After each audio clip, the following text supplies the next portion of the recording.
Hello, everybody. Good afternoon, and welcome to another episode of Live at the Waterhole. We're first up. We're at one of my favorite places in the Etosha National Park, and that is at the Okokoyo Waterhole. My name is Ralph Kirsten, and what does the bush hold in store for us today? Well, once again, you'll have to sit back, relax, and watch as the animals come down to quench their thirsts and cool off. And as per usual, please don't forget that this is a live and interactive experience, so we'd love for you to jump on board with us and send us through your questions and your comments. You can do that by going on the Wild Earth website and registering. You can also join the conversation on X, formerly known as Twitter, using the hashtag WildEarth. What is it that you'd like to see? What would you like to chat about? Whatever it is, wildlife related, send it on through. And as we can see here, a lot of the animals returning to the western side of the Etosha National Park, aka the Great White Place. And yesterday there were lots of elephants here as well. So I'm very excited. In the months ahead, this is going to be a real festival of wildlife.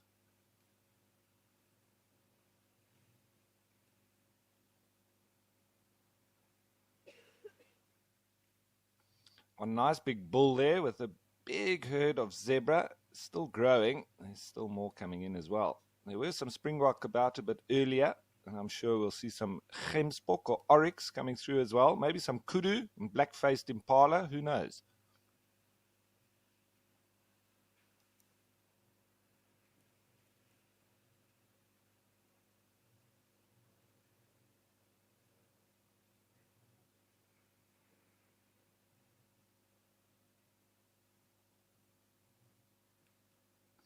A few blue wildebeest also dotted in between them.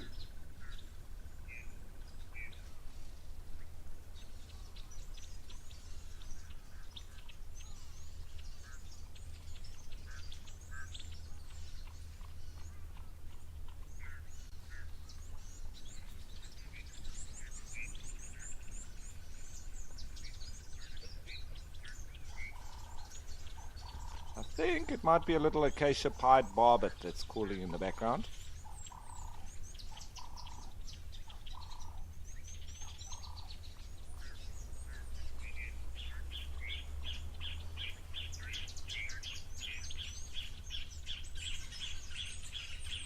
And of course, remembering that there's no crocodiles here, so that's why the animals are not scared to wade into the water. Has been so for thousands of years, ever since the Kunene River was diverted towards the ocean through tectonic movement, leaving this inland sea to dry up. And hence we have all of this calcrete sedimentary rocks and very white soils as well.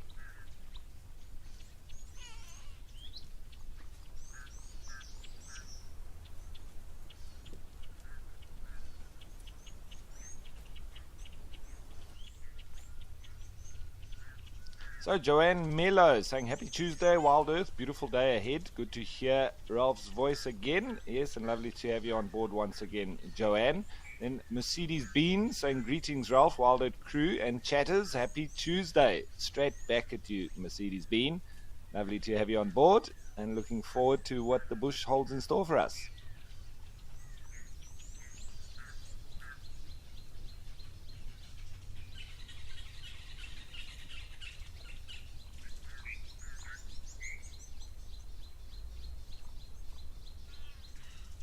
So it looks like a beautiful clear day here in Etosha. There's a slight breeze coming across. Looks like it might be from the east. But that being said, I think it's time we're going to have a look what the weather's going to be like across all the different locations.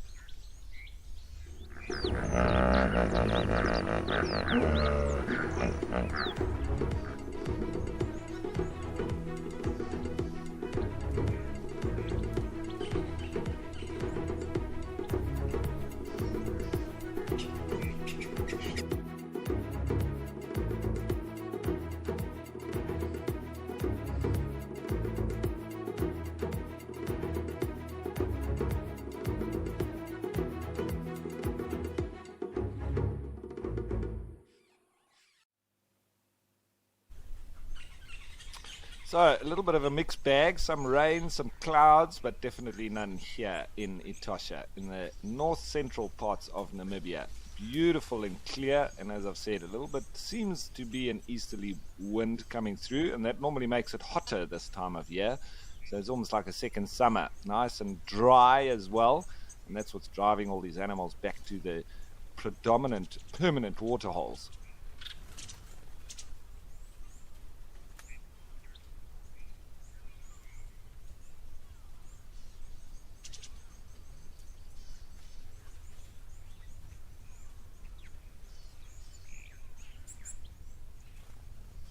And a comment coming through from Moonbeam Smith saying, "Hi ho, gang. Just a quick drop by from South Luangwa National Park."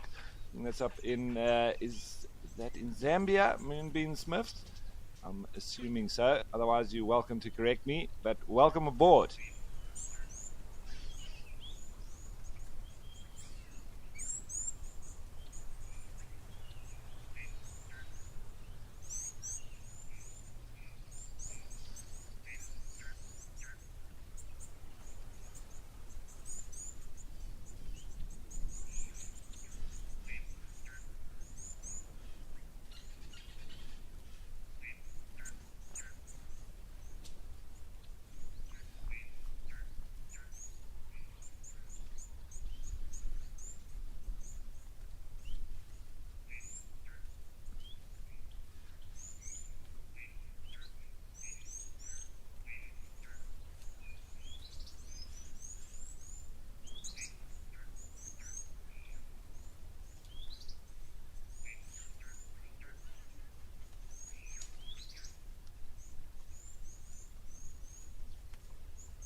It looks like a lot of the zebra have started to move off. There's a few coming in though still.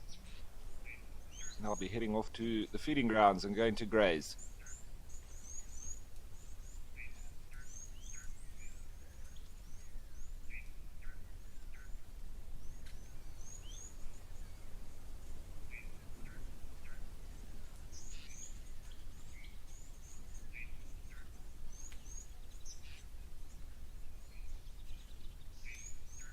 There seems to be all stripes for now. Not too many other animals in the mix.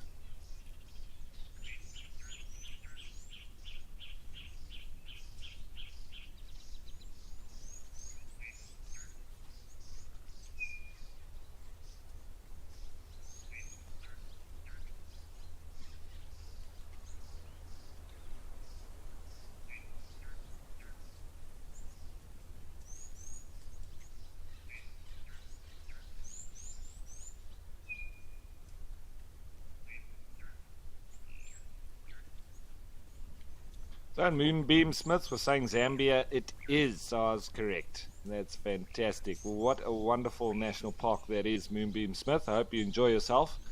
I am definitely jealous.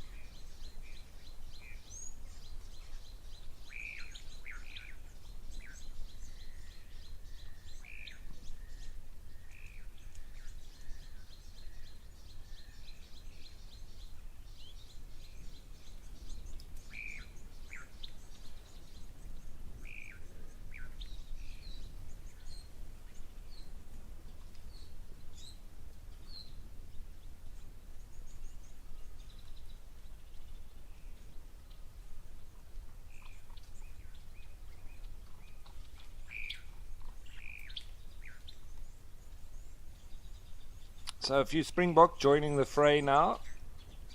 South Africa's national animal, although currently I think there's probably a bigger population of springbok in Namibia than in South Africa.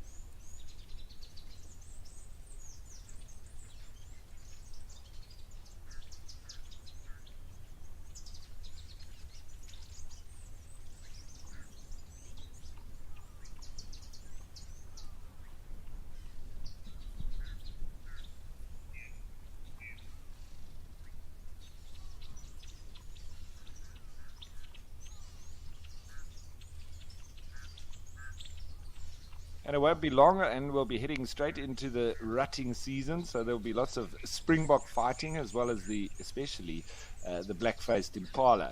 So it's interesting times ahead.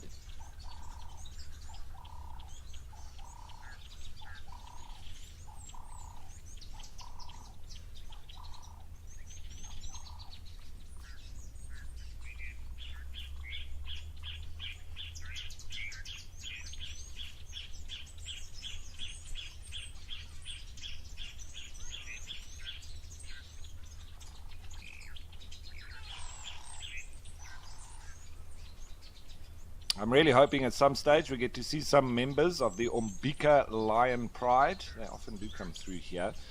Between the Umbika waterhole and the Okukuyu waterhole is where their territory lies. And at one stage there was 25 of them with two big male coalition. I'm not sure how the dynamics have changed. It's the only thing certain in the bush is change. So I'm wondering what the dynamics are now. I haven't been to catch up with him for a while, so I'm hoping we do get to do so sometime soon.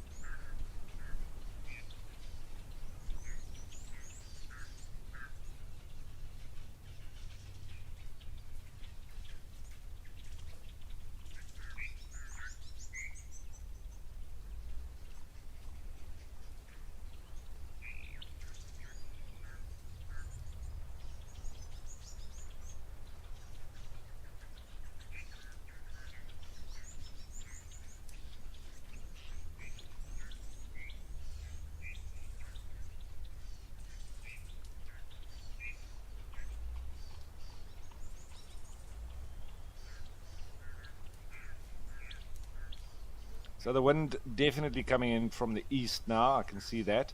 It can be difficult times in parts of Namibia when this easterly is blowing.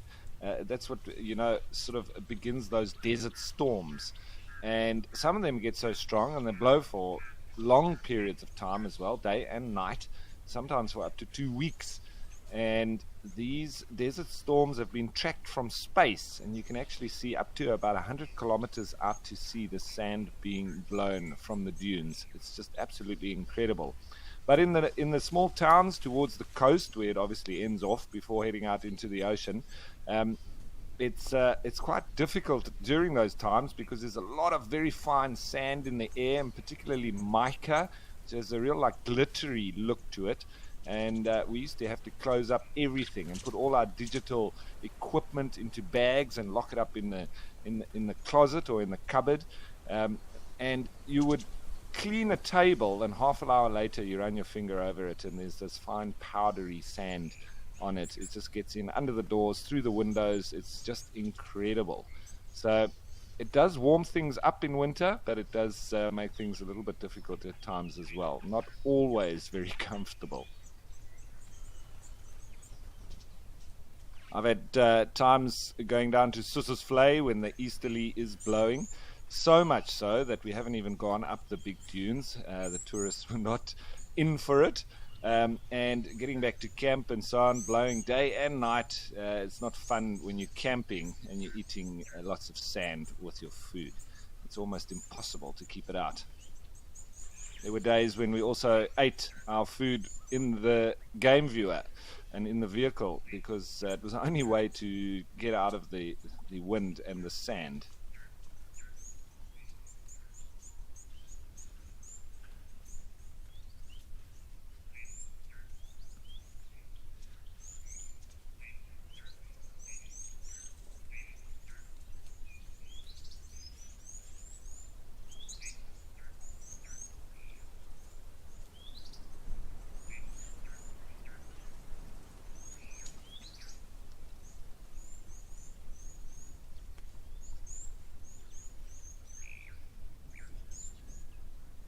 Right, so lovely start here in Etosha, the great white place at Okukuyu. But I think it's time to change of place. We'll keep an eye on this spot, especially if the elephants come through. But let's head back to South Africa into the Northwest Province, Madikwe Game Reserve, and Tau.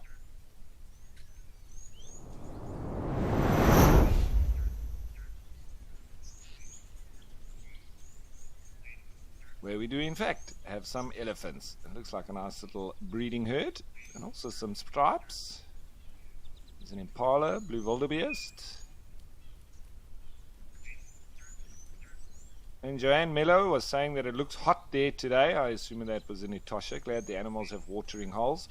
Yeah, there are some wonderful permanent water holes all dotted across Etosha. So even through the dry season, they kept with those permanent water holes.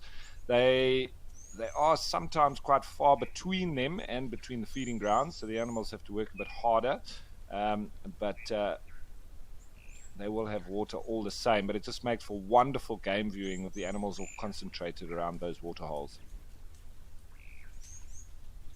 And Asbo saying good morning, Ralph, from a warm but cloudy East Coast UK.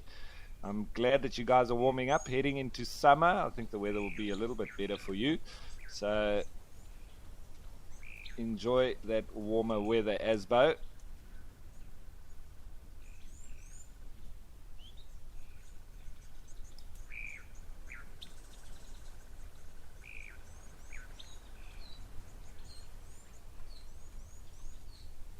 So females with youngsters starting to quench their thirst now. Fantastic.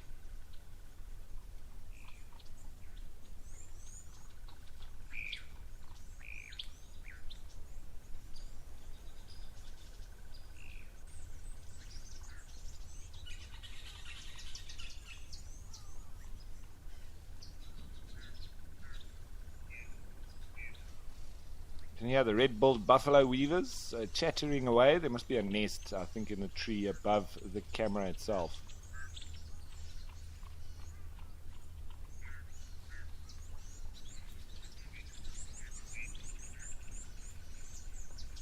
Oh, there's more coming in now. I wonder if they're part of the same herd or if this is another one.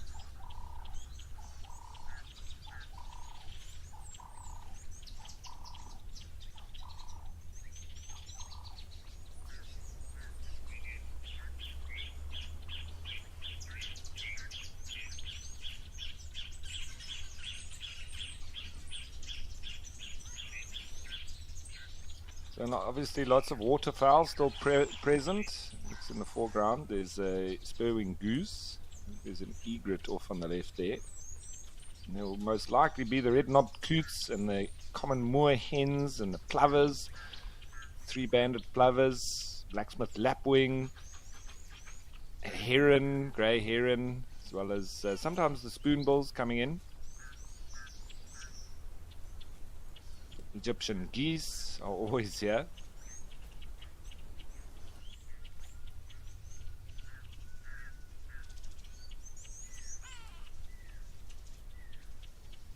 There was the call of a grey go-away bird as well. Oh, bit of a fight going on with the zebra.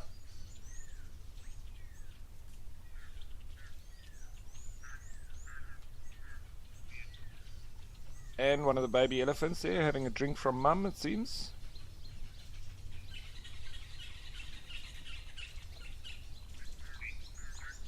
Oh, so there's zebra really chasing each other around. Probably lots of biting and kicking as well.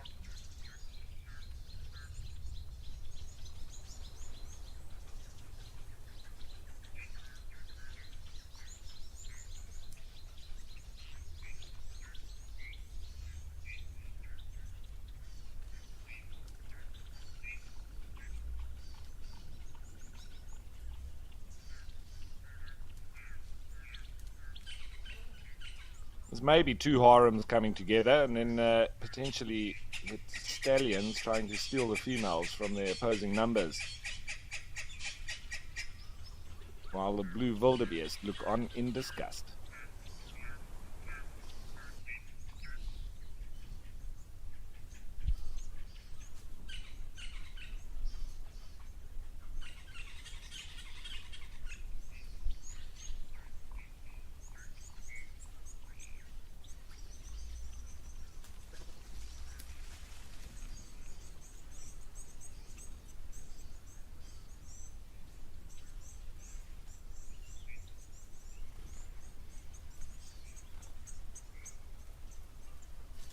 It's a little bit cloudy here as well.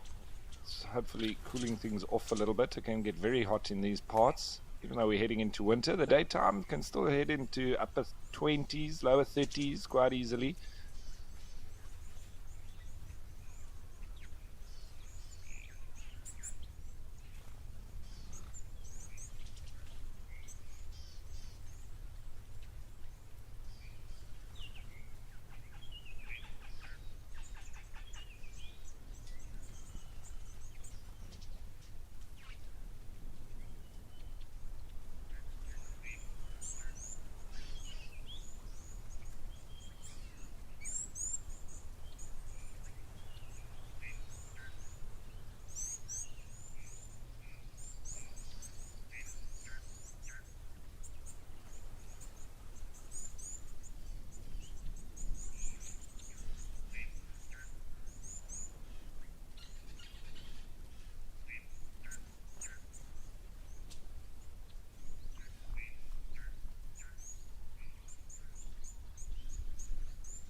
And the procession of the elephants seems like they've had their drink and they're going to be moving off. You can see the one at the back of this line, the one on the left.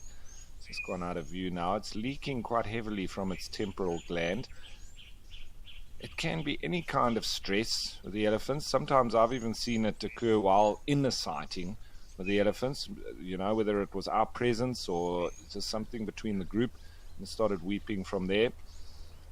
It's often said that it's a sign that a bull elephant is in must. It's one of the signs, because they'll also leak from that regardless of whether they're in must or not, so even outside of must. So it's not a telltale sign, but it is one of the sort of symptoms that they have when they are in must. But obviously this is now looking at a female, so leaking from that temporal gland, some kind of stress, whether it's hot or it was thirsty or anything environmental, including within the herd itself, can create that little bit of stress, and then they leak from that temporal gland.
I love watching elephants when they're in a file like this, whether they're coming or going from the waterhole. It's always just lovely to watch.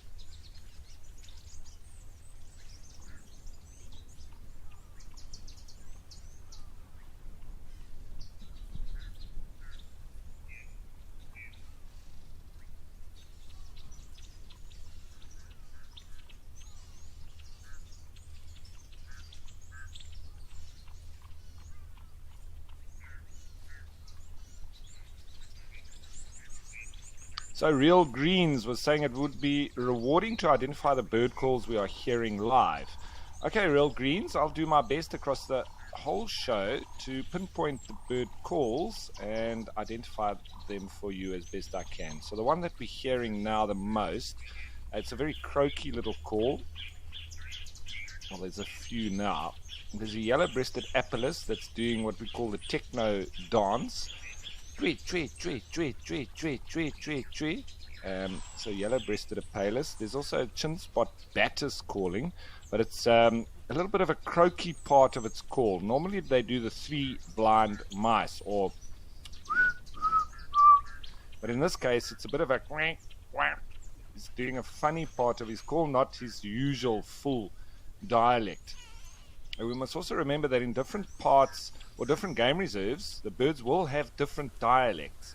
It's almost like English. If we look at the language of English spoken around the world, and then even just, from where it originates, in the United Kingdom, from England to Wales to Scotland to Ireland, everybody having a very different accent. Although they're speaking the same language, sometimes you wouldn't think so.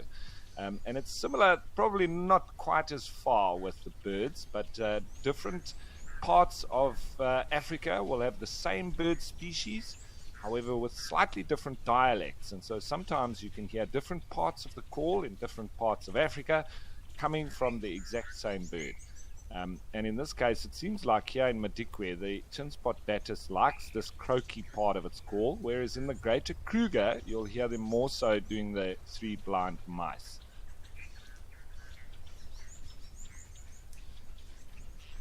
So, but as we continue and I hear more birds, I'll identify them as well.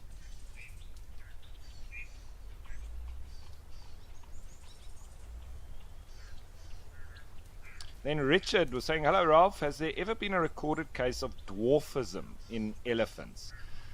Now there have been, Richard, but I think it's mostly with the Asian elephant. It hasn't happened many times at all. I think there's only a couple of documented cases, as I say, and only in captivity too. However, according to Wikipedia, they speak of dwarf elephants that are prehistoric members of the order Proboscidae, which through the process of allopatric speciation on islands evolved much smaller body sizes, which were around 1 to 2.3 meters at the shoulder, in comparison with their immediate ancestors. Dwarf elephants are an example of insular dwarfism, the phenomenon whereby large terrestrial vertebrates, usually mammals, that colonize islands and evolve dwarf forms, a phenomenon attributed to adaptation to resource-poor environments and lack of predation and competition. The fossil remains of dwarf elephants have been found on the Mediterranean islands of Cyprus, Malta, Crete, Sicily, Sardinia, the Cyclades Islands, and the Dodocenese Islands, which are mostly members of the genus Paleoloxodon, descending from the large 4 meters tall mainland European species. And though two species represent dwarf mammoths, dwarf species of elephants and stegodon have been found on the islands of Indonesia and the Philippines. And the Channel Islands of California once supported a dwarf species descended from Columbian mammoths, while the woolly mammoths that existed on Wrangel Island north of Siberia were once considered dwarfs, but not anymore. So I think historically there were actually real dwarf elephants, but it's very, very rare that we get dwarfism in the wild populations of elephants. I've never seen one, and I've never seen any evidence of one either. So not to say that they don't exist, they do, but very, very rarely.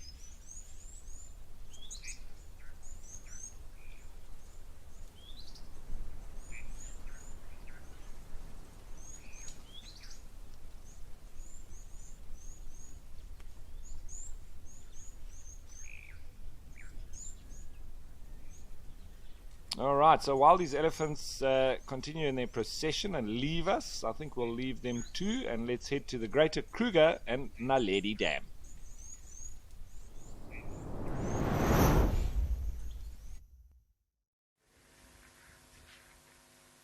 It's that time of the day, 1 o'clock on the dot, and we've got lots of elephants about. It's always about the time, hey?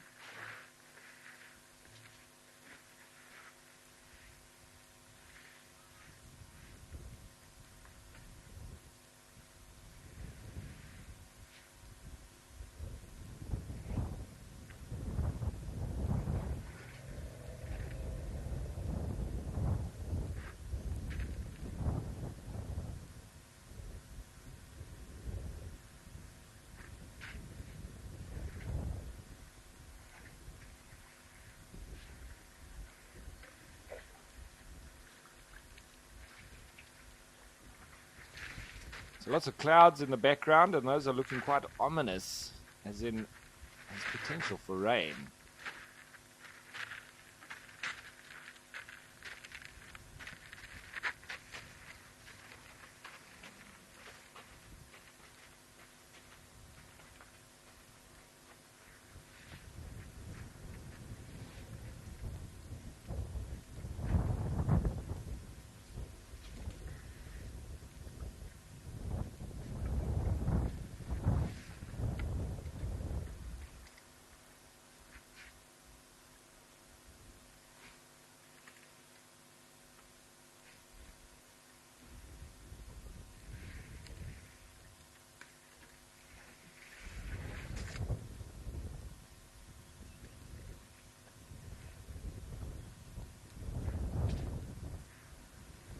So they definitely have a preference to drink out of this little well, because the waterhole itself, it's very muddy, and it's very dark mud as well. Full of clay, I think. Nice fresh water though in the well itself. And then that normally overflows into the little pan. So they normally have a bathe and splash in the pan itself, and then they drink from the nice fresh water in the well.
So the youngster also going in for a drink there.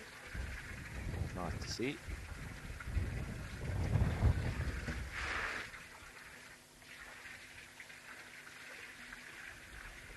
So Joanne Mello commenting, saying Ellie's like to drink from the well water, must be colder or fresher. Yeah, it's a lot cleaner, Joanne, and that's where the water comes out. So you'll notice that all the different water holes, if it is being pumped and kept permanent, as a lot of them are, you'll see the elephants, and you can notice where the water comes out by where their favorite drinking spot is, because they're real water connoisseurs, and so they prefer nice, clean water if they can get it. They'll also go to where there's a pan where there's no influx of water. They'll go where it's freshest. See now, I think there's some water potentially being pumped in here currently. And the elephant's sort of taking it out as it's coming into the well. It does remind me of one of the safaris I took in Namibia, 4x4 camping safaris, exclusive all the way up into the northwestern wilderness. And we were at the Puros campsite, which is on the Huarusib River, one of the ephemeral rivers, an oasis in the desert, where the desert elephants occur. There's also desert lions and rhino there as well. But very rudimentary campsite. They do have donkey boilers to make the water hot in the showers. But it's just a couple of reeds in a circle and then a little shower head coming normally next to a tree. And one of the ladies went for a shower. It was the middle of the day. It was very hot, so it's going to be quite sticky. And so she went for a shower, and I was busy, I think, making lunch back at the vehicle at the camp. And suddenly I heard an almighty scream.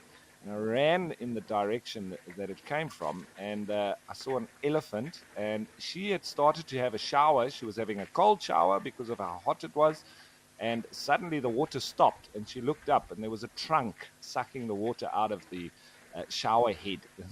And so she screamed. The elephant got a little bit of a fright, but went back and carried on drinking, and so she was sort of stuck in the little cubicle of reeds. And I just reassured her just to be calm, just be quiet, and there would be no problems. The elephant drank its fill, and off it went. So she was a little bit nervous after that to go for a shower, but I always just used to tell her just to be calm, especially around elephants. And the only reason he was there was because there was some nice fresh water coming out. But imagine that. You're having a shower, and suddenly it stops. You look up, and there's an elephant stealing your water.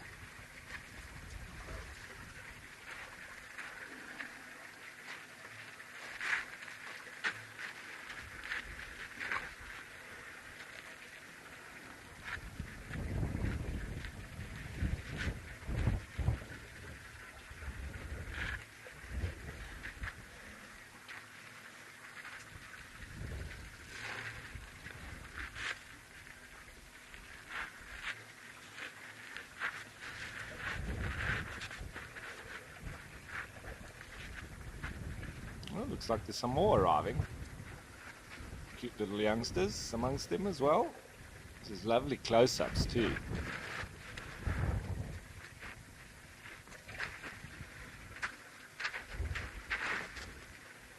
Yeah, the shake of the head there, not too happy with the new arrivals. You can see concluding with a bit of a chase off there.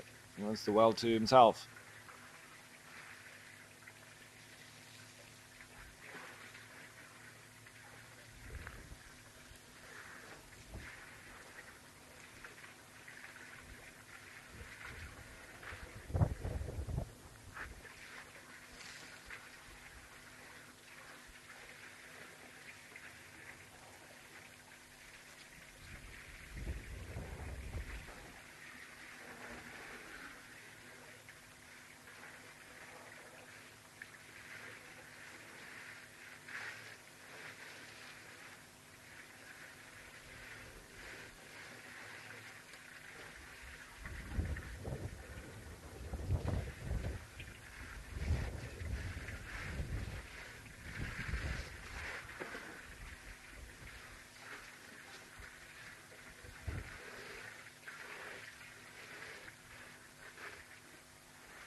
And such a cute little youngster here, just behind mommy.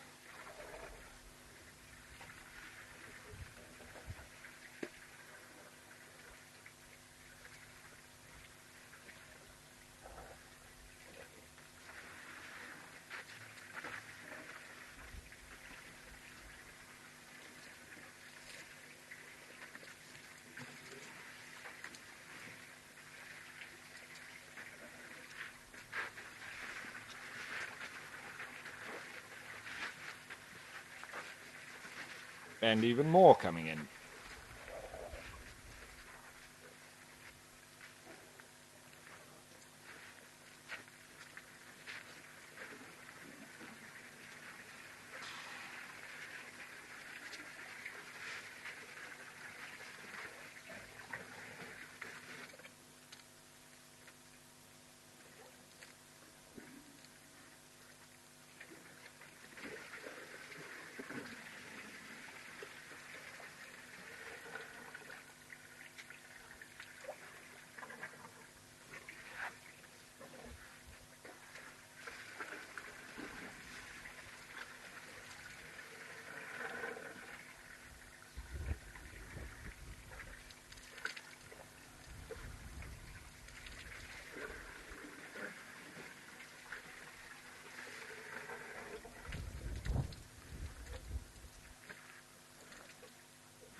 So Joanne Mello is saying the Ellie's ear is in the shape of Africa. Cool. Yeah, it absolutely is. And that's one of the ways of identifying the African elephant versus the Asian elephant.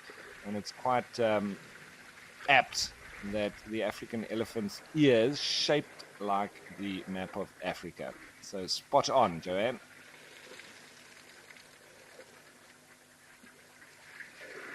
And Mercedes Bean saying meanie. That male, I think, is a little bit of a bully, but it seems he got bullied off as well. So not a problem. The dynamics of the elephants just doing their thing.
So you can also notice that this time of the year now, the elephants aren't partaking that much in the wallowing in the water and splashing about. It's more just drinking. I'm pretty sure you can also see it's overcast, and this time of the year it's cooled off quite a lot.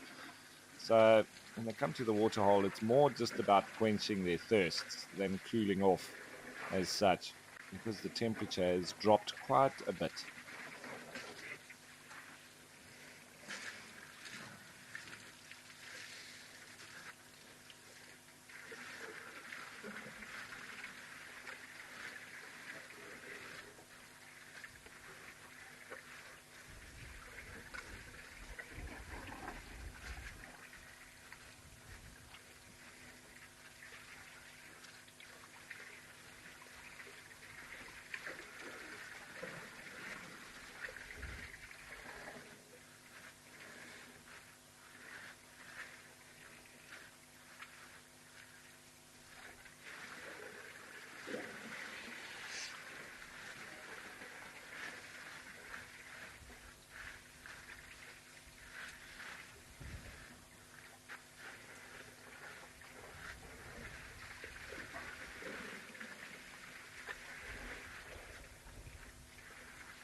He's just pushing that little youngster out the way.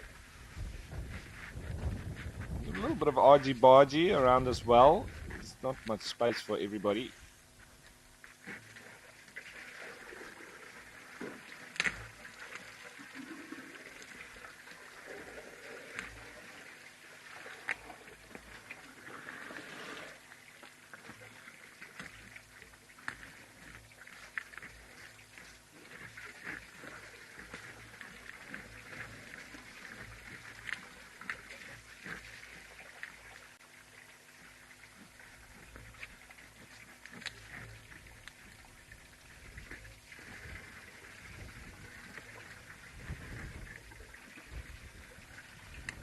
So Sandy was asking, can that baby Ellie's trunk even reach the water? Well, if it can't and it's not able to sort of suck water, then they would be predominantly drinking from mom anyway. So it's not the end of the world. It's getting all the water requirements it needs from its mother's milk. So up till, pretty much a year and more, they're not really able to use their trunk anyway. So it's still in the learning process, and they need to work out the muscle memory, enabling them to put their trunk in the water and suck It's quite funny to watch them try when they're not able to do it. It's like an out of control fire hydrant. But here it goes. It's having a go there, sort of getting up on the side of the well itself. Might have been able to reach. And Joanne Miller asking, Ralph, who would build the well in the park? It would normally be, in this part of the reserve. This is part of the Olifants West Game Reserve that has now become part of the Greater Kruger. So it would have been private land, probably still is, and the lodge that is near to here would have built this little waterhole, I'm sure. And then it does make it available for the elephants. And so there's, now it would be also under the custodianship of the sand parks. And they will also have a management plan for the whole of the Greater Kruger in terms of water point management, etc., and that there is enough permanent water for all of the animals, particularly elephants, with a high water requirement, and that it doesn't also concentrate them in areas that are susceptible to, lots of traffic. You wouldn't want the elephants concentrating in particular areas. It could be highly destructive. So as long as there's a good splattering of water holes all over the place, then at least they can spread out and not have to concentrate. So it's part of the bigger picture as well.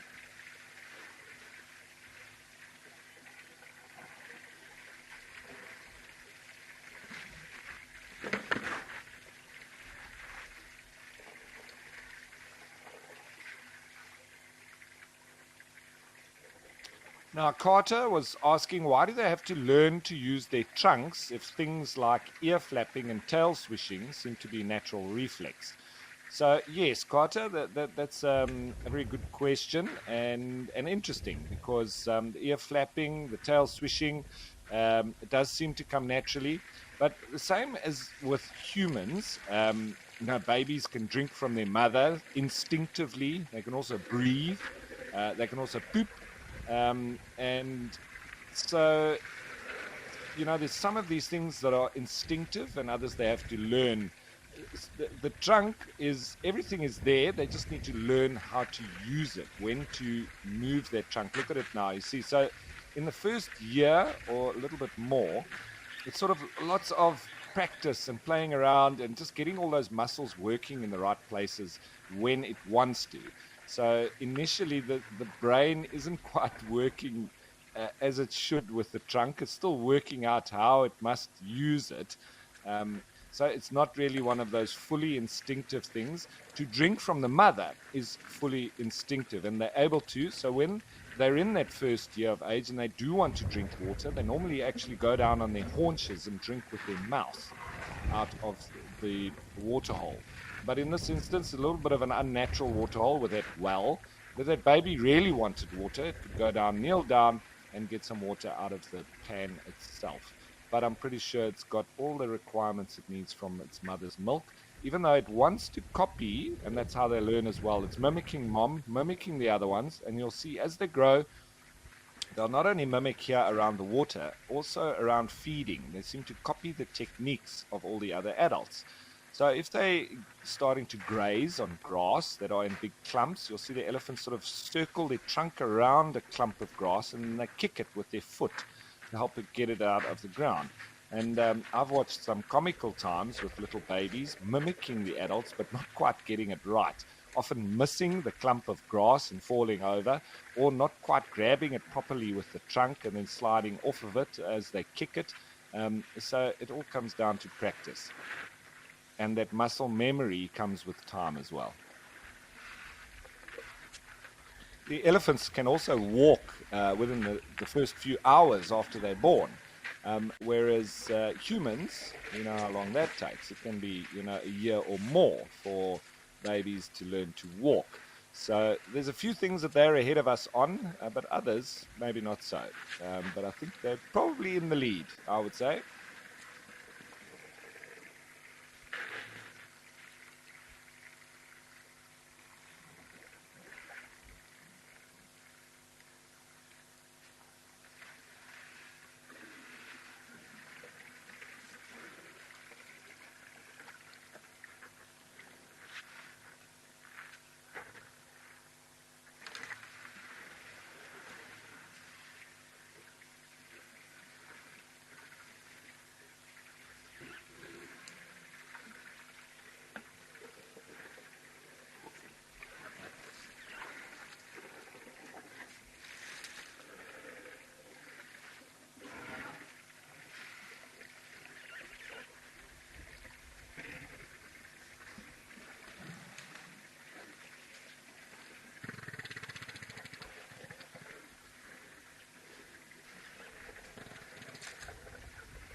So Joanne Mello was saying, I saw a documentary once where there's a cave in Africa where Ellies go for their salt intake.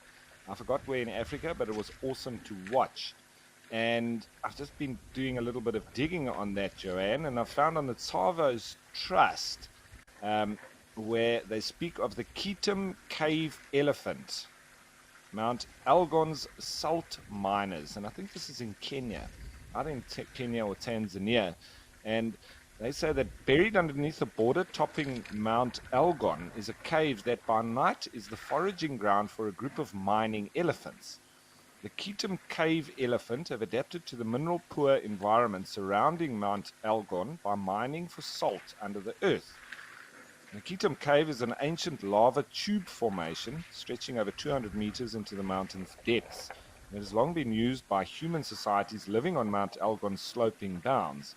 Within the cave, there's evidence suggesting of its use as a shelter for local human communities and even as a site for ceremonial meetings.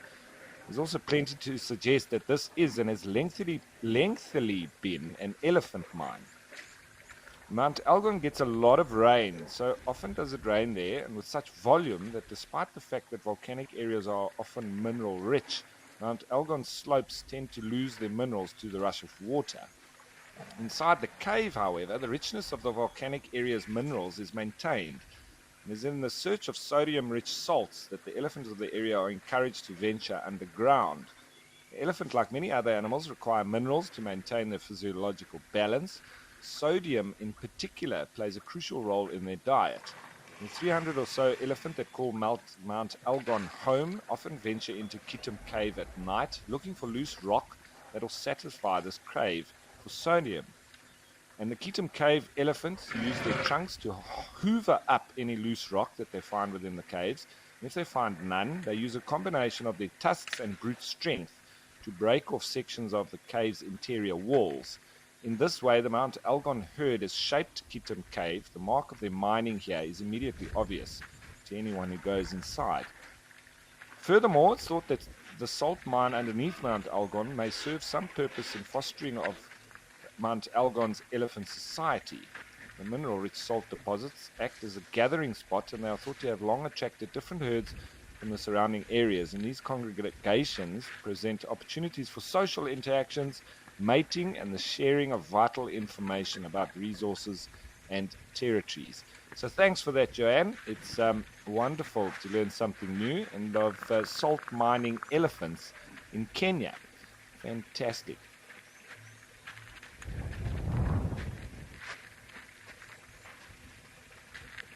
Could it be that this impala ram literally chased those elephants off? Or have they just had enough?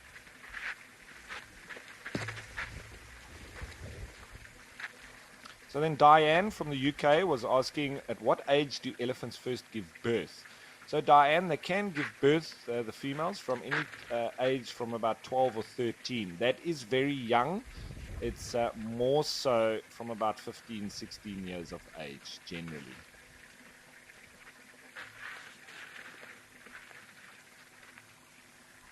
Oh, another elephant on its way in. So Sandy Franklin, 69, say good morning, Ralph. It was nice to put a face with a voice when you were on safari. Yeah, so you must have seen me then on Amakala, Sandy Franklin. It was a nice couple of days. A little bit short, but all good nonetheless.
So it looks like everybody's moved off now. Everybody had their drink. The impala's got a chance if he's still thirsty.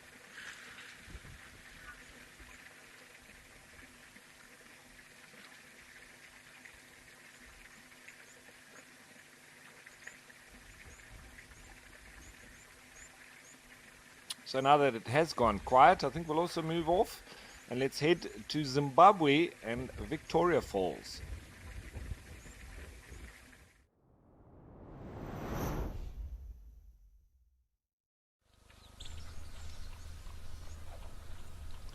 Well, for a change, it's not only birds after their snack at the safari lodge. We've got a couple of female kudu coming through as well. There you can see what looks like white-backed vultures, maybe hooded vultures. It looks a little bit bald on the head, so that could be them. A marabou stork, I think a yellow-billed stork. Wonder where the crocodile is.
See some, I think it's guinea fowl, also going in to have a drink there in the background. Once again, we can hear another chin spot batis.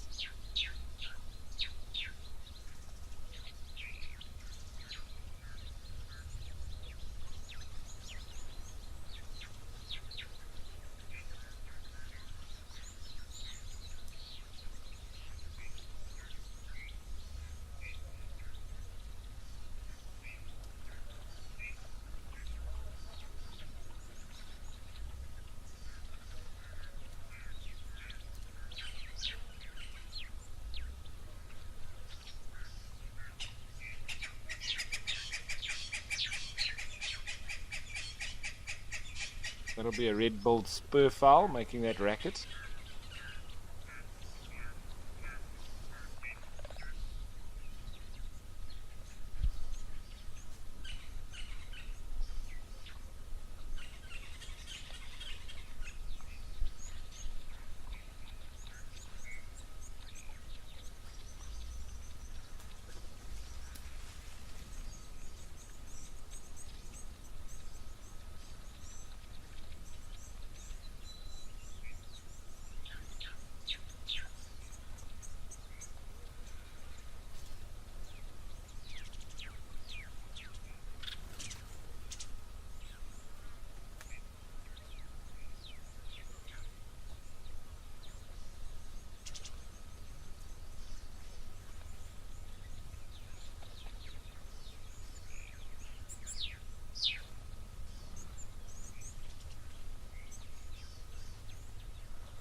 Can you hear the high-pitched call of another blue waxbill?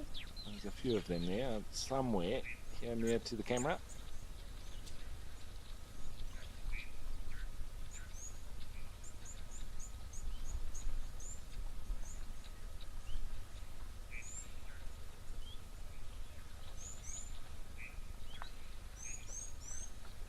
So another nice stop in here at Victoria Falls with the usual suspects, but added to that, some kudu, and now there's even some impala walking through in the background there.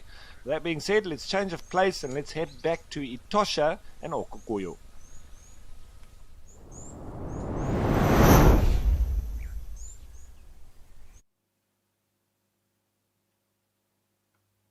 There's lots and lots of zebra coming in once again. A few springbok about, making for a wonderful picture.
So, and of course, it's quite a bit of wind today. That easterly is blowing, but when it's not blowing, this spot is just sensational for photography, especially when these zebra walk into the water like this and you have the reflections of them on the water while they're drinking, all in a line.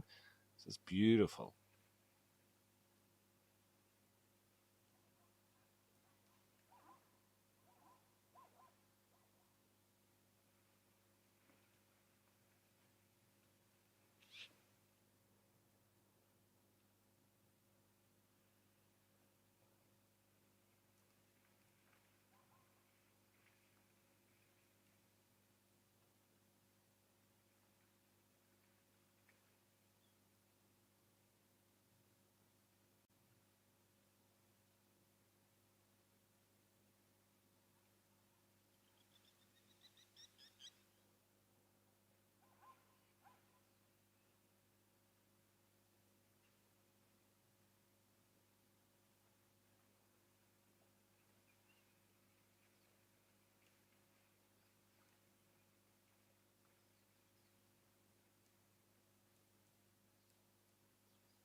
And the procession continues. As some zebra leave, others arrive. They just keep coming.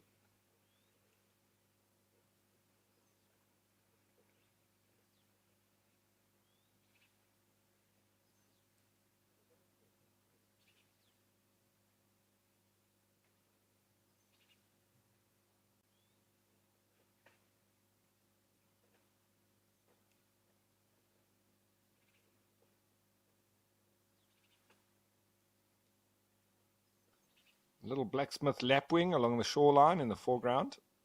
Pretty much at every single waterhole that we go to, there's Egyptian geese and blacksmith lapwing. That you can always count on.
So Joanne Mello saying this is awesome that each park installed a camera. Good job.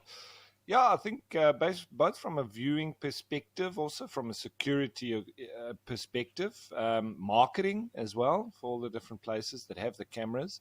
I think it's a fantastic idea and gives us lots of options to jump around to as well.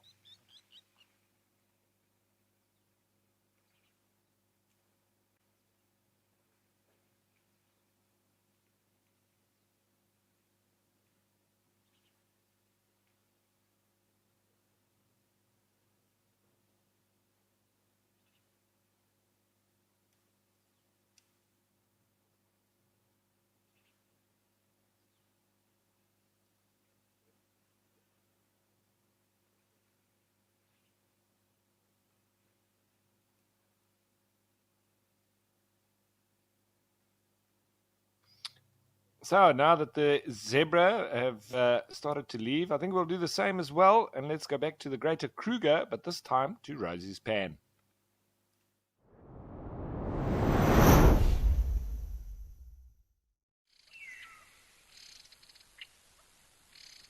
There was some kuru in for a drink there, as well as an impala. I think they may have already had their drink and starting to move off. This is another good little birding spot as well. I often see lots of the tiny little birds, from the twin spots and waxbills, petilias.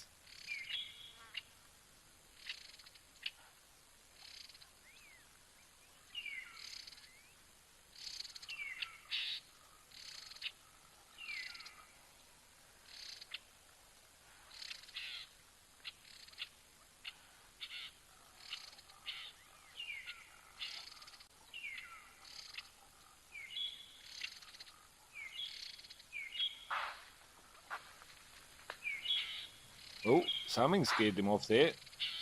Or was it the impala that was alarm calling that chased them all off? I got a real fright. Wonder if there's a predator about. I see that one's concerned now.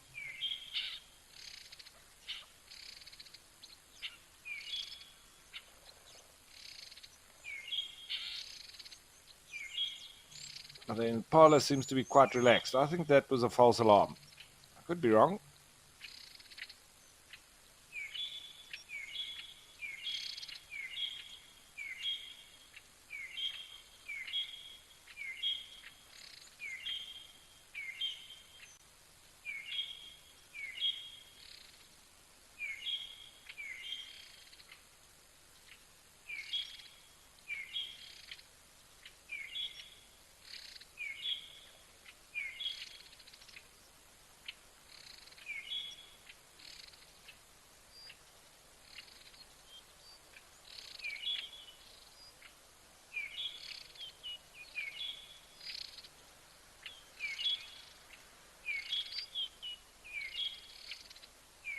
So just have a bit of a scan about, and you can see those lovely colors changing to winter.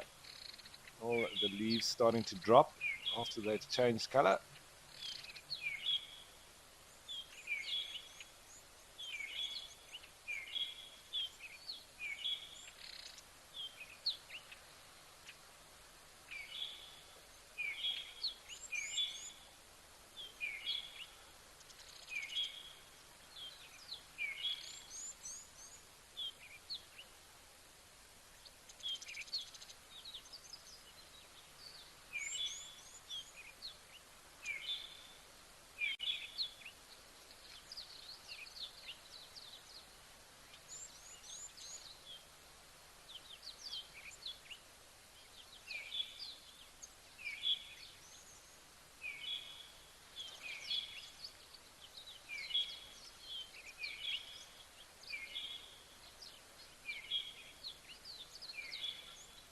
So just having a scan around and seeing what else is about. You never can be sure unless you check.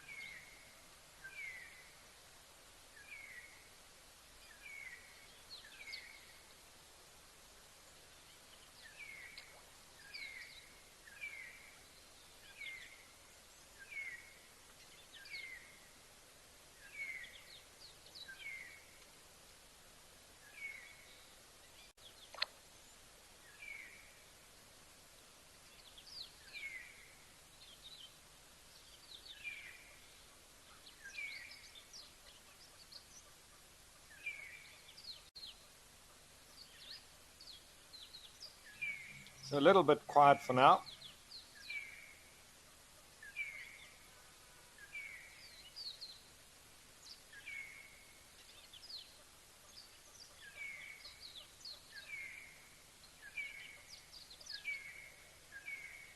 All we need is for a leopard to come walking here through the thickets. That would be wonderful.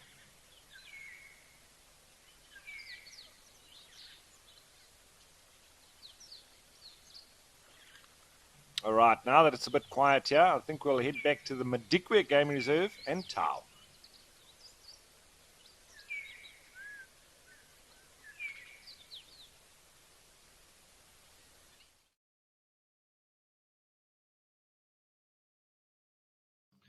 Nice little group of Ellies coming in. Another youngster as well. And the procession continues, heading for water. They're going to quench their thirst, I'm sure.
Now, this is a wonderful little sighting, this breeding herd. Having a good old drink. See the zebra off in the background. A very important business, drinking, especially for elephants. Once again, you can hear the little blue wax bills. Very high-pitched little whistle.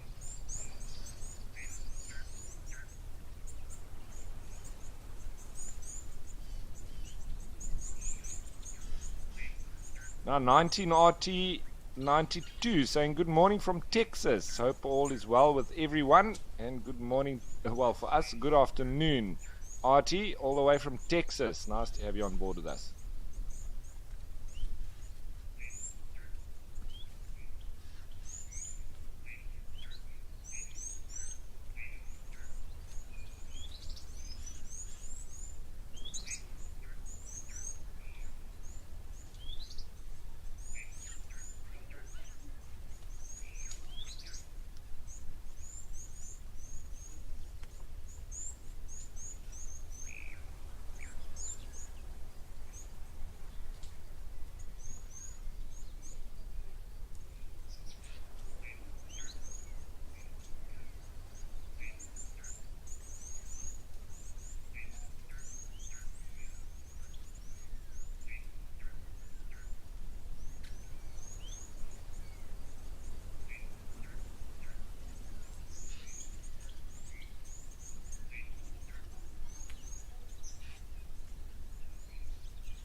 Wow, that's a tiny little baby, that.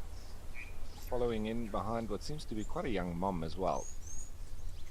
There's a bit of angst in amongst them. What's going on?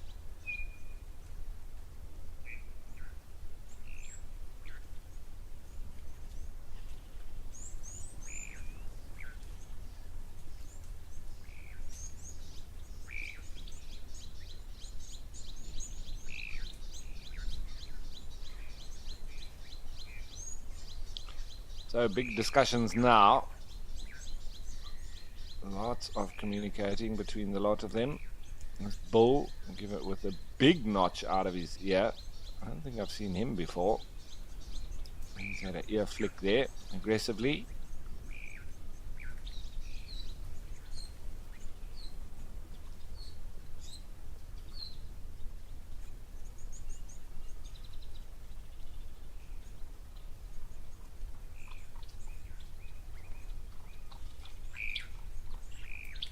Wow, there seems to be just more and more elephants pulling in here.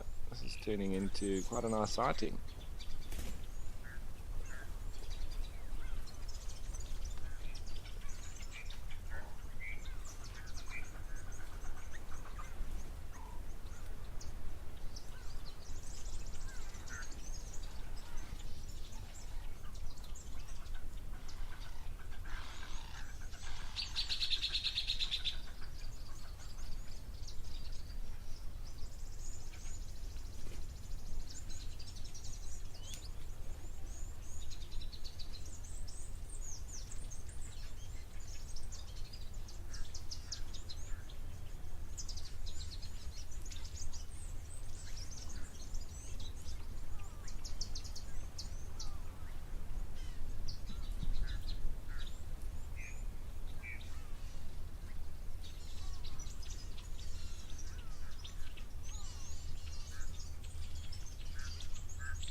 So Yusuf was asking, do any other animals have similar foot structures to elephants? Yusuf, the closest is actually the hyrax. So the dussie, we get the rock dussie and the tree dussie, and also the dugong, but I don't believe that they've got any feet. So the similar foot structure, the similar placenta, similar dental structure as well. All of these add to the scientists believing that they originate from the same ancestors. Obviously, it's a long evolution that's taken place, but yeah, the dussie, a very similar foot structure to the elephant.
So Hillary09 was asking, is it true that elephants have been known to use plants medicinally?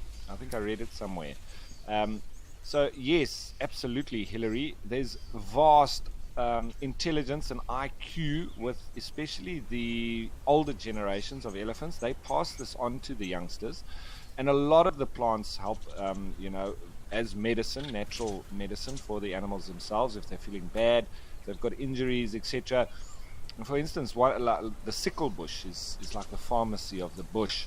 And you will find elephants feeding on different plants at certain times of the year to get different kinds of minerals, etc. But also when they've got different ailments as well. And they know which plants will help with what, which is quite incredible. But this kind of use of plants is actually by animals is actually called zoopharmacognosy. It's a behavior in which non-human animals self-medicate by selecting and ingesting or topically applying plants, soils, and insects with medicinal properties to prevent or reduce the harmful effects of pathogens, toxins, and even other animals. And the term derives from Greek roots zoo, meaning animal, and pharmakon, which means drug or medicine, and gnosi, which is knowing. An example of zoopharmacognosy occurs when dogs eat grass to induce vomiting. However, the behavior is more diverse than this, and animals ingest or apply non-foods such as clay, charcoal, and even toxic plants and invertebrates, apparently to prevent parasitic infestation or poisoning. Whether animals truly self-medicate remains a somewhat controversial subject because early evidence is mostly circumstantial or anecdotal. However, more recent examinations have adopted an experimental hypothesis-driven approach.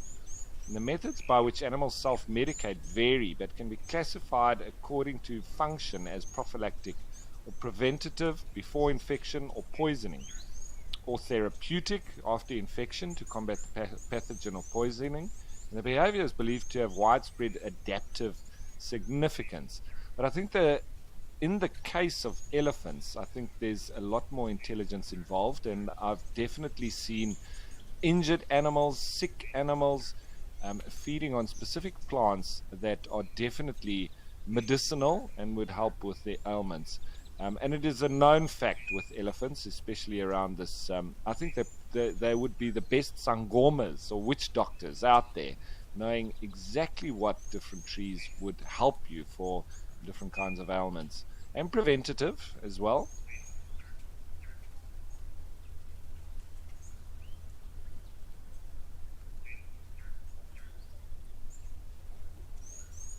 So Richard was also saying that doesn't the Dussie also have mammary glands between the front legs? Excellent observation. Yes, Richard, that's one of the similarities that I did not mention. Both Dussies and elephants have mammary glands just behind the front legs, which is another reason to believe that they're from the same origins.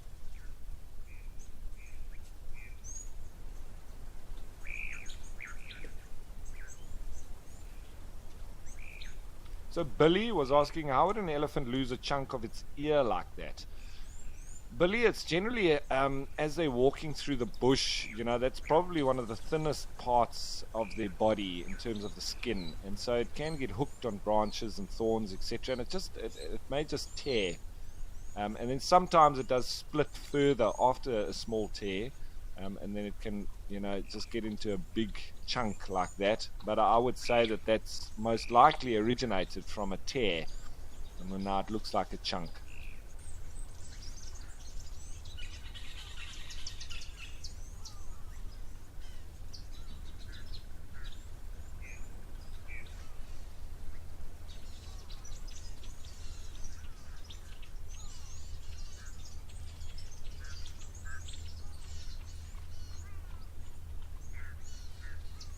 Okay, so as always, nice stop in here at Taal with all these elephants, but I think it's time to change of place. This time we're going to the Pilansberg and Kwa Maratani.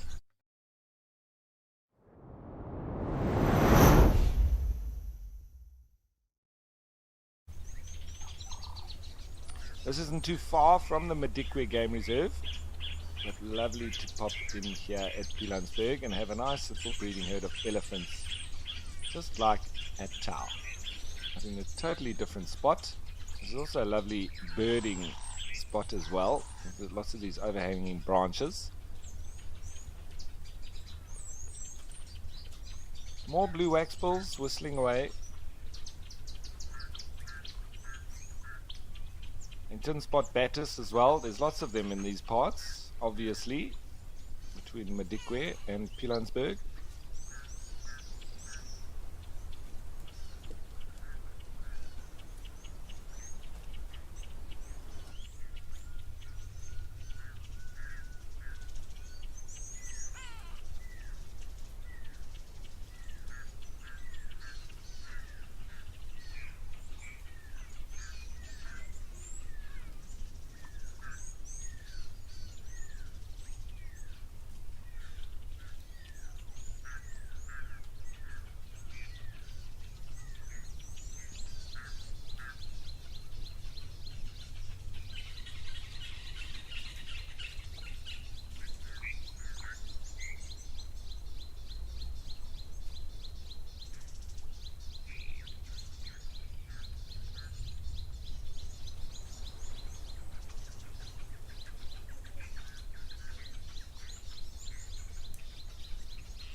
Oh, and I've just found that another similarity between elephants and hyrax is in fact that the males of both species have internal testes. So not only have the females got a similar placenta, the males have also got the internal testes in both.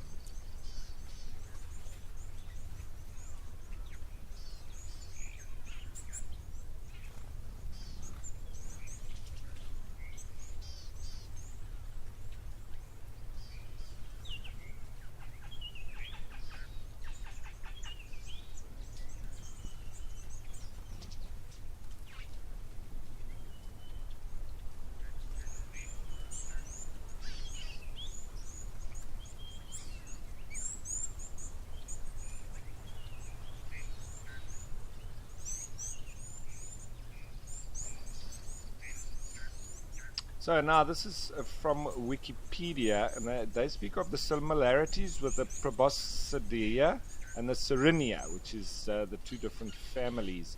Um, and hyraxes share several unusual characteristics with mammalian orders Proboscidea, the elephants and their extinct relatives, and Sirenia, which is the manatees and the dugongs, which have resulted in they all being placed in the taxon Peningulata.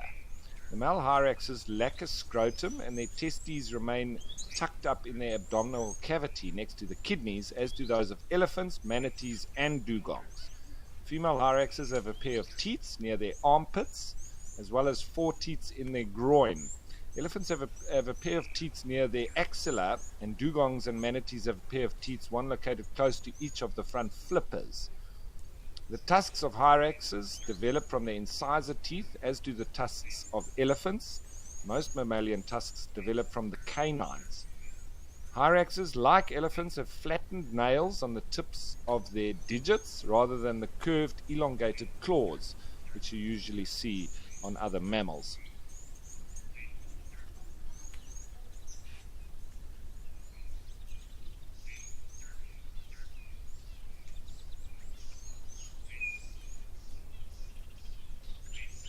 So, and cheetahs and other animals saying that loving this elephantastic show. Glad to have you on board again, and happy that you're enjoying it too.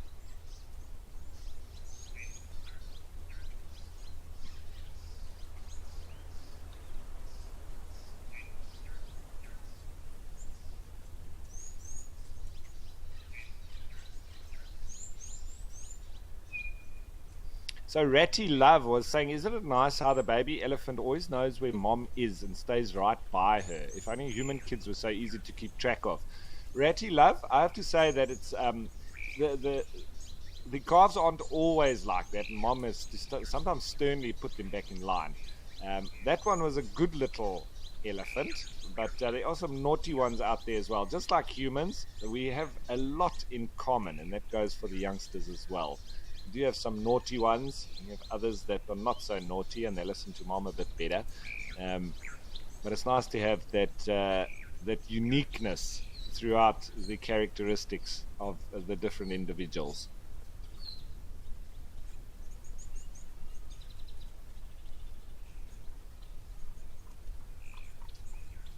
Right, so it seems like we have had elephants all round, and we're going to continue on that vein, but this time we're going to go up to East Africa, Kenya, and Oldonyo.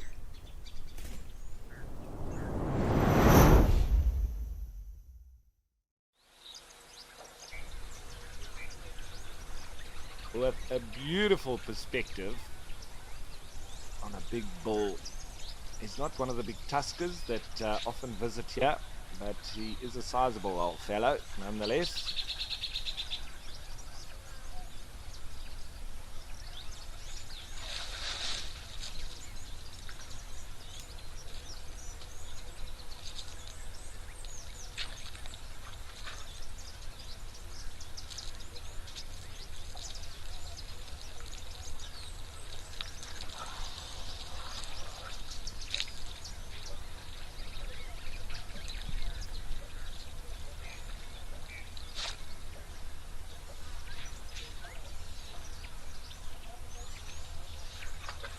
Such wise old souls. these fellows, and we often have lots of them coming through. We haven't had any breeding herds here. It's only been bulls. So I wonder when we will get to see a breeding herd coming through. I'm sure eventually we will.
So Patisse McGargan is saying impressive toenails. Yeah, and this guy definitely does have ones. They're standing nice and proud. Very easy to see as well.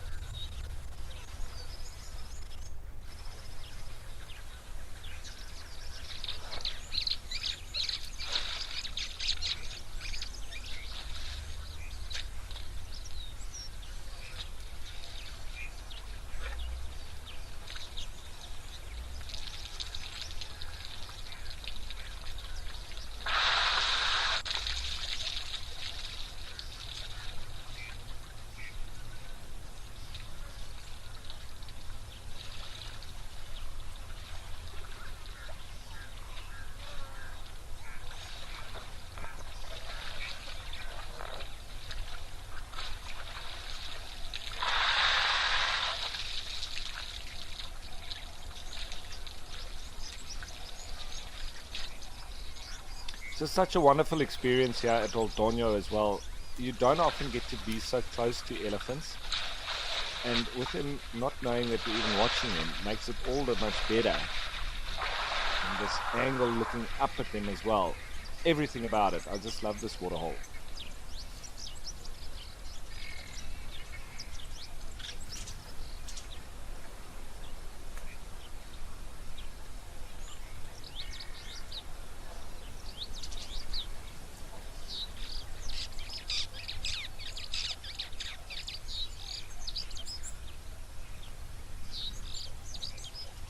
Seems like he's moving off now. He's had his fill.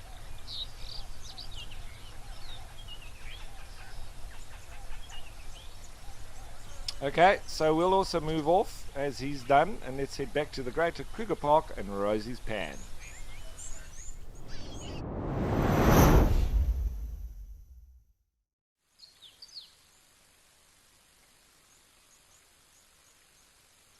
Lots of little birds here. Looks like we've got cinnamon-breasted. Is it? No.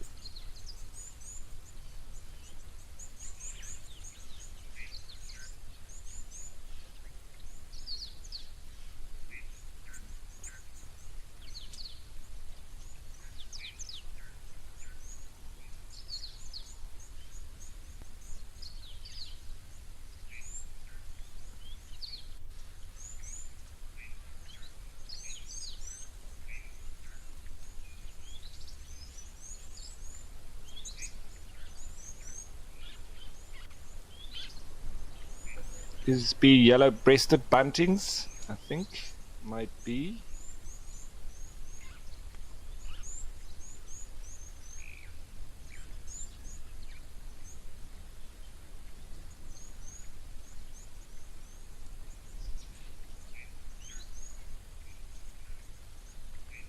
There's a little blue waxbill with the turquoise.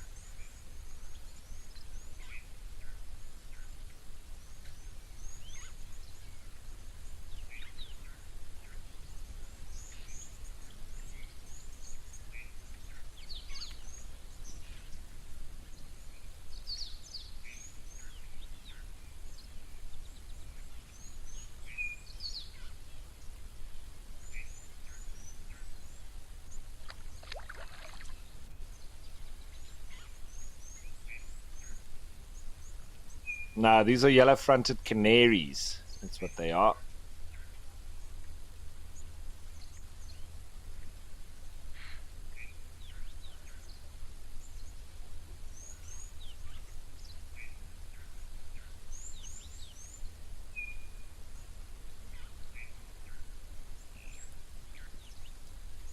So they're in the finch family, and they're also known as the green singing finch.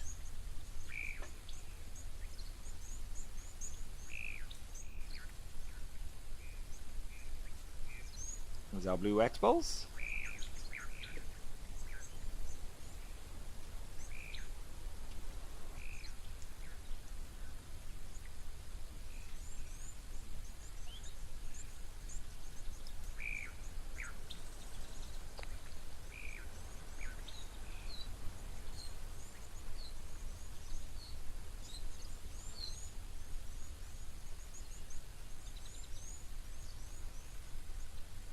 So that little bigger one, I think, is a Cape Sparrow, if I'm not mistaken. So we've got yellow-fronted canaries, blue waxbills, and Cape Sparrows.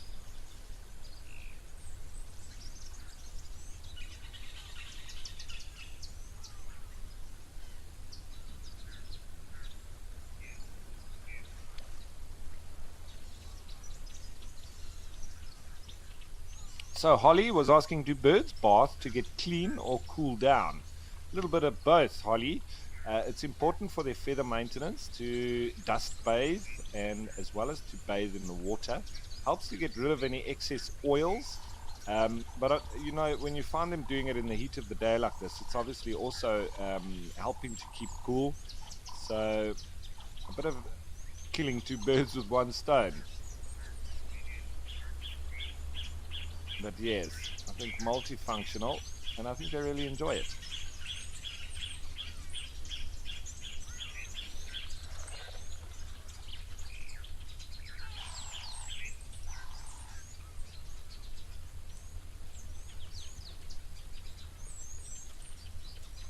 Something chased him off.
So the birdies have all flattered off, so let's also move off and go back to Tau.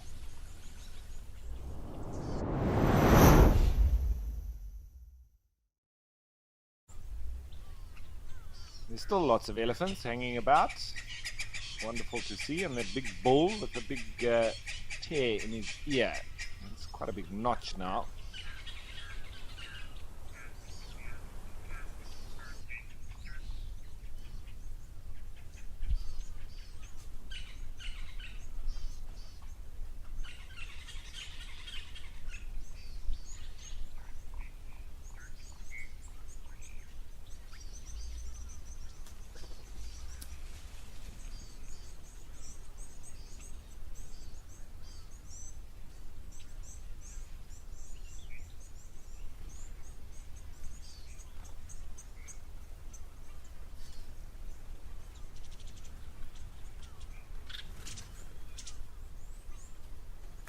There's real interactions going on here. Very close socially, it seems. I wonder if he's trying to woo that female. I'm not sure it's a female. It might be a young male. Just having a bit of argy-bargy with him.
Looks like it is a young bull, so just having a little bit of shovey and wrestling, but there's only going to be one winner there. Let's be serious.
So Cheryl Cabrera was saying, my granddaughter noticed the name of the waterhole. It's her name, Rosie.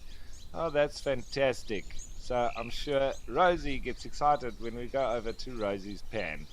And we'll hope for some leopard action there or some exciting stuff so that we can spend more time there, Cheryl. And that's nice. Thanks for sending that through.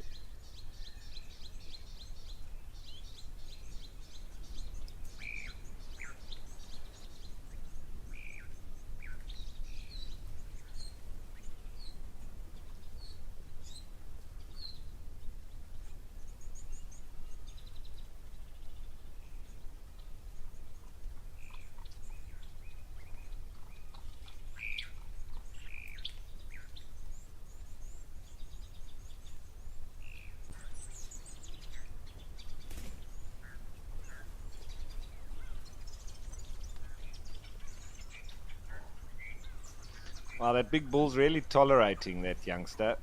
I think it's all in the name of fun.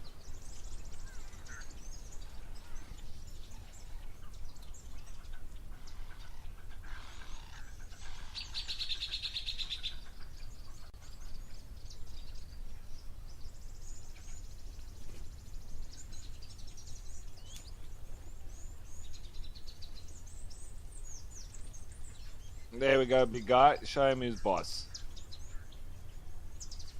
It's a big bull, that. I wouldn't take too many chances with him.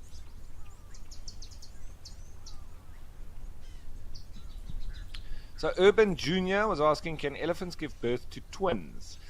So Urban Jr., yes, they can. There has been a number of incidences and evidence of that. It's not a regularly occurring incident, or it doesn't occur regularly. But it has happened in numerous different places, in the Masai Mara and in Kenya at large, in the Etosha National Park, in the Greater Kruger. And the kinds of rare occurrences are such as that, twins, albinism or leucism is another one. This is where they've got very little pigment or they actually don't have any at all, so they're almost white, like a ghost elephant. They used to often think that the elephants of Etosha were white elephants as well, but after it rained, they realized that they weren't at all. It's just because of the soil that they throw over themselves. But you do actually get some instances with low pigment in those Etosha elephants. So it does happen, and also having twins, but not on a regular basis. This is quite a rare occurrence.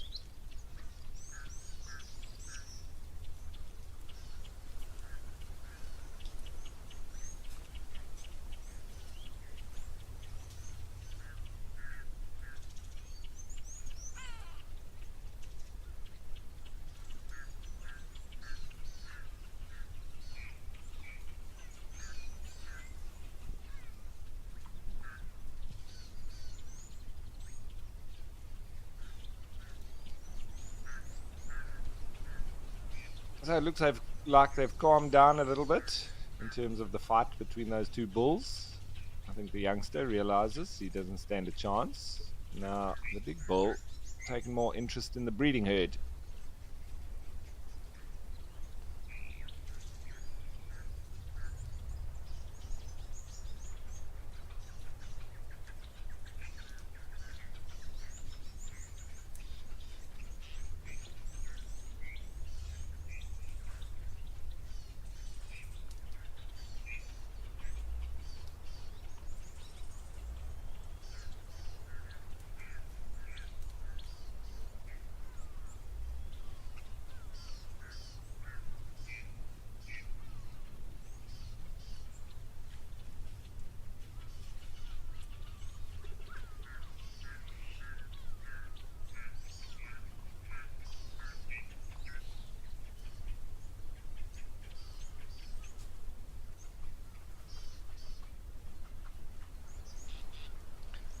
So, what a way with us heading towards the end of the show to end the show with lots of elephants. And obviously, it's been an elephantastic show. So, what better way to end it?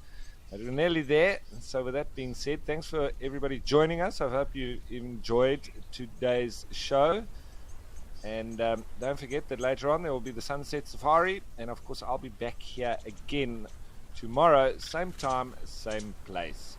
So don't go anywhere for now and join me once again tomorrow. So thanks to all the viewers for joining us. Thanks to the wildlife for being the stars of the show. And of course to the Wild Earth team that make it all happen.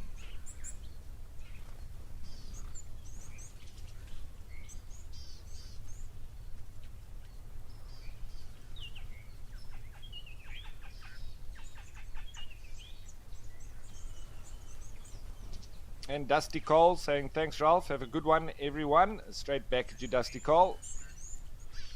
Give it horns, as I always say.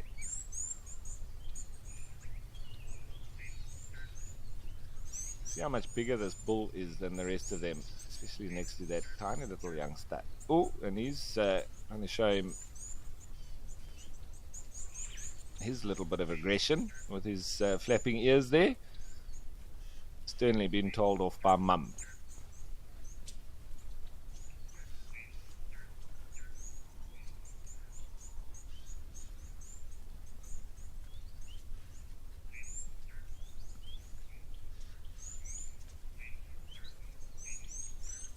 So that's just about it from us for now, folks. But like I said, don't go anywhere. Sunset Safari coming your way. So that's it from me for now. Until tomorrow, give it horns, bush greetings, cheers.